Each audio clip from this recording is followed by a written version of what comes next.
स्त्री का घर। दोस्तों, आज की ये कहानी स्त्री का घर थोड़ी सी इमोशनल है, लेकिन इमोशनल होते हुए भी इसका एक संदेश बहुत अनमोल है।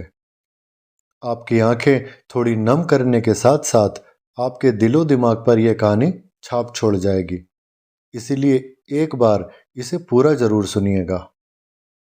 तुम्हें कितनी बार बताया है, मेरे तैयार होने से पहले मेरा नाश्ता तैयार हो जाना चाहिए। शादी के 25 सालों बाद भी मुझे क्यों बार बार एक ही बात तुम्हें बतानी पड़ती है मंजू? हाँ, तुम्हें क्या है? तुम तो आराम से घर पर रहोगी ना, काम पर तो मुझे जाना पड़ता है। तुम हो कि हमेशा बेवकूफों जैसी हरकतें करती रहती हो। अगर यह तुम जानबूझकर करती हो तो याद रखना, मुझसे बुरा कोई भी नहीं होगा। आज भी प्रशांत का पारा चढ़ा हुआ था। इन कटु शब्दों में अपना गुस्सा उतारते हुए, गीला तौलिया कुर्सी पर फेंकते हुए, प्रशांत गुस्से से मंजू की तरफ देखने लगा। मंजू के लिए प्रशांत का यह बेवजह का गुस्सा कोई नई बात नहीं थी। वह महीने में 3-4 बार ऐसे ही मंजू पर बरस पड़ता था। पहले पहले मंजू उसका विरोध किया करती थी, लेकिन जब कई सालों तक प्रशांत में कोई बदलाव नहीं दिखा तो मंजू ने खुद को ही बदल दिया। अब प्रशांत के कुछ भी कहने से मंजू को कोई खास फर्क नहीं पड़ता था। प्रशांत की हर बात वो चुपचाप सिर नीचे झुकाए सुन लेती थी।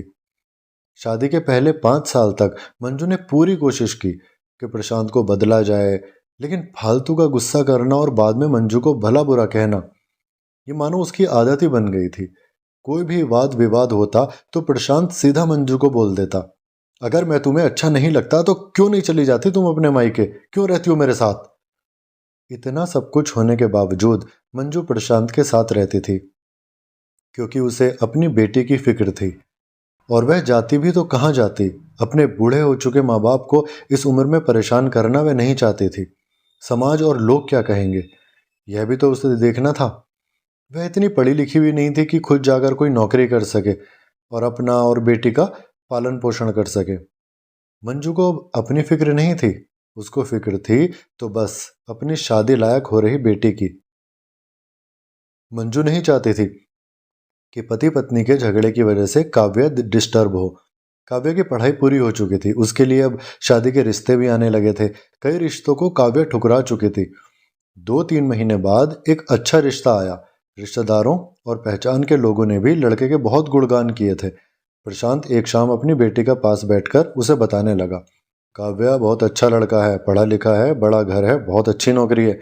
ऐसे रिश्ते बार बार नहीं आते बेटा, इसे इस बार मना मत करना।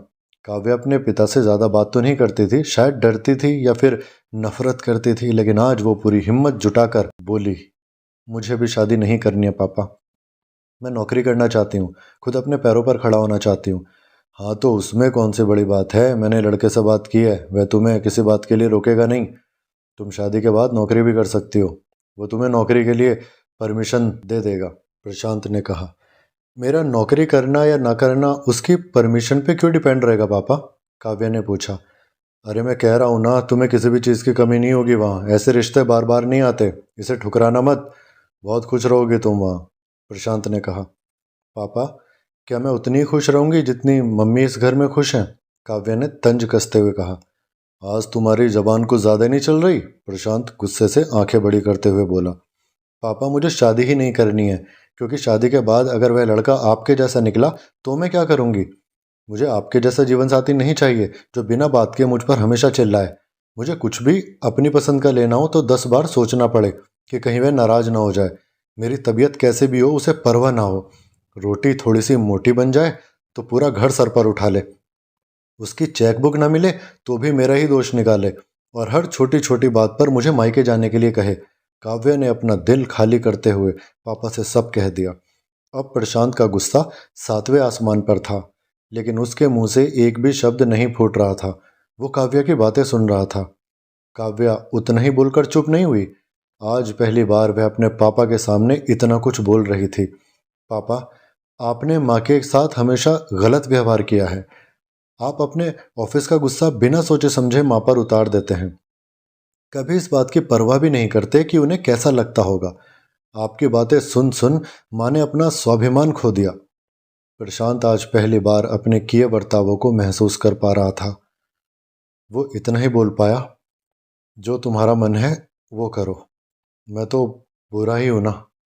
काव्या ने प्रशांत का हाथ पकड़ा और बोली, पापा, मुझे सिर्फ एक सवाल का जवाब दे दो। क्या आप चाहेंगे कि मेरा पति आपके जैसा हो? अगर आपका जवाब हाँ है तो कर दीजिए मेरा रिश्ता आज ही, और अगर ना है तो मुझे आत्मनिर्भर बनने दीजिए।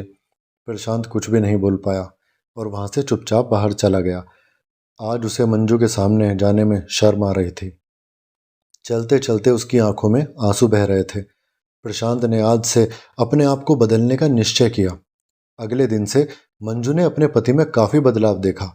वो सोचने लगी कि जो हिम्मत काव्य ने आज दिखाई है, काश वह हिम्मत अगर मैं पहले ही दिखा देती तो शायद आज परिस्थिति कुछ और होती। अब काव्या पढ़ लिख कर अच्छी नौकरी करने लगी थी और 3 साल बाद उसके लिए एक अच्छा रिश्ता आया। और उसकी विदाई पर प्रशांत बोला, बेटा, तू हमेशा खुश रहेगी क्योंकि तेरा पति तेरे बाप जैसा नहीं है। प्रशांत की यह बात सुनकर मंजू और काव्या की आंखों से आंसू बहने लगे। दोस्तों, हमारे समाज में औरतों को भले ही देवी का दर्जा दिया जाता है, लेकिन वह स्वतंत्रता नहीं दी जाती जो उन्हें देनी चाहिए।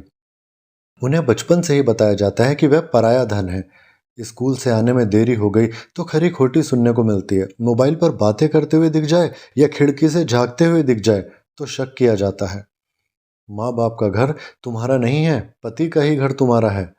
जीवन भर ये बातें बता बताकर उन्हें ससुराल भेज दिया जाता है और एक दिन किसी छोटे मोटे झगड़े में ससुराल वालों से उन्हें सुनना पड़ता है कि इस घर को छोड़ दो और अपने मायके चले जाओ। अब आप ही बताओ, ऐसी स्त्रियों का सच्चा घर है कौन सा? आखिरकार वह किस घर को अपना कहें? कहानी अच्छी लगी हो तो कमेंट बॉक्स में ज़रूर बताइएगा दोस्तों, और चैनल को सब्सक्राइब ज़रूर कीजिएगा। धन्यवाद।